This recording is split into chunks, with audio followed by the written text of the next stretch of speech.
to the deep dive. Today, we're tackling something really fundamental.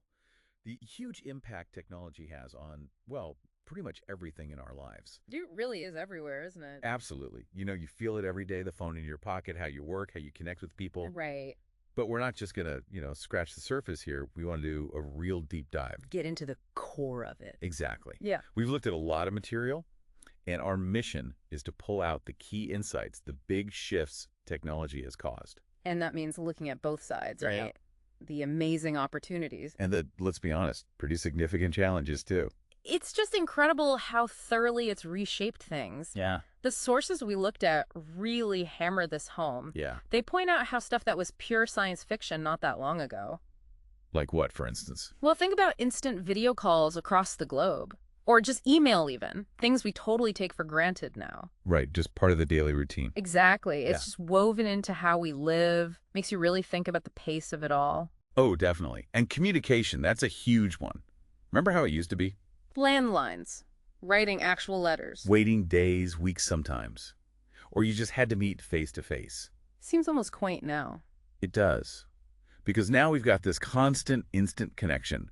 WhatsApp, FaceTime, Zoom, you name it. It's shrunk the world, hasn't it? One source mentioned someone in Cairo joining a meeting in New York. And that's just normal now. Completely routine global interaction. And then you add social media on top of that, sharing moments, ideas instantly. It's fundamentally different. So there's always a but, isn't there? Always. That ease of connection, that constant sharing. It throws up some big red flags around privacy. Yeah, that comes up a lot in the sources. All this information flying around. Who's seeing it? Who's storing it? What are they doing with it? Suddenly, these are really critical questions. And it's not just chatting, is it? Thanks. Look at education. Massive change there, too. Oh, absolutely. Remember old classrooms, chalkboards, maybe an overhead projector if you were lucky. Limited textbooks. Compared to now, you've got Coursera, Khan Academy, endless YouTube tutorials. It feels like almost infinite knowledge is out there. And you can access it from anywhere, learn at your own speed. It's pretty amazing. The pandemic really forced the issue, too, didn't it? That sudden shift to online learning showed how quickly things could adapt. It did. But it also really highlighted the other side of that coin, access. The digital divide. Exactly. The sources point this out clearly. While the potential's huge, not everyone has the same access to the tech or reliable internet. So it creates this gap, potentially widening inequality in education. A real challenge. Definitely. Okay, what about work? The workplace has been turned upside down, too. Completely. Cloud computing, collaboration tools. Think Google Drive, Slack, Teams. Tools that let people work together even if they're on different continents. Right. Physical location suddenly matters a lot less for many jobs. And remote work itself. Yeah. It's gone from being a perk to just the way life is for millions. No more commute for many people. That's a huge lifestyle shift. Huge.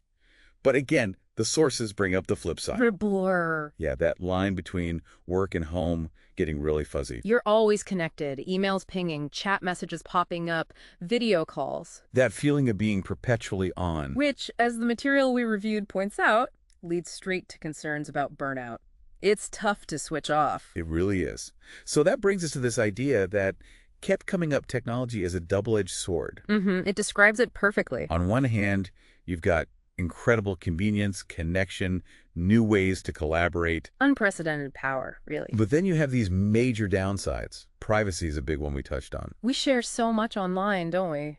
Photos, opinions, where we are. And the sources ask, how much of that is being tracked, who's collecting it. They mention platforms like Facebook, Instagram.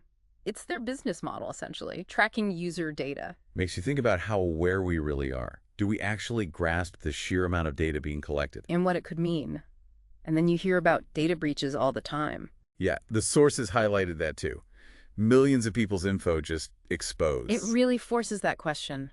How much are we okay with sharing? What's the trade-off? And it's not just data privacy. It's about our time, our health too. Screen time. The elephant in the room. It's become so normal, hasn't it? Hours spent staring at phones, laptops. Scrolling, streaming, working. It all adds up. And the sources link this directly to becoming more sedentary. less physical activity. Which has knock-on health effects, obviously. Plus the specific warnings about eye strain, sleep disruption. Yeah, the research on blue light affecting sleep cycles is pretty clear, and the sources mention that. And they also really stress the impact on kids and teens. Right, excessive screen time being linked to things like poor posture. But also potentially more serious things like social isolation impacting mental health. It's worrying. It is, but, the overall takeaway isn't technology's bad, get rid of it. No, it's far too late for that, and it does too much good anyway. The sources emphasize it's here to stay. The key is finding balance. That's the recurring theme. Using these tools to help us, to enhance our lives. Rather than letting them control us or dictate how we spend our time. So, enjoying the benefits learning online, working flexibly. Absolutely. But also consciously, intentionally disconnecting sometimes. Setting boundaries. Yeah, boundaries around screen time, being more deliberate about protecting online privacy. These become essential skills. It really hammers home that double-edged sword idea, doesn't it? It does. Convenience, opportunity, connection on one side. Privacy risks, health issues, isolation on the other. And the challenge really is for all of us. How do we use this incredibly powerful thing wisely? How do we get the benefits while staying aware of and mitigating the drawbacks? Making sure it works for us, not the other way around. So wrapping up this deep dive, it really boils down to that tension.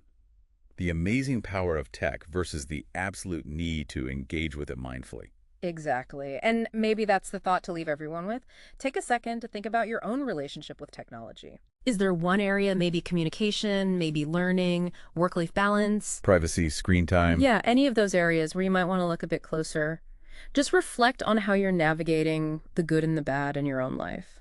How can you consciously use it to your advantage without falling too deep into the pitfalls? Something to think about.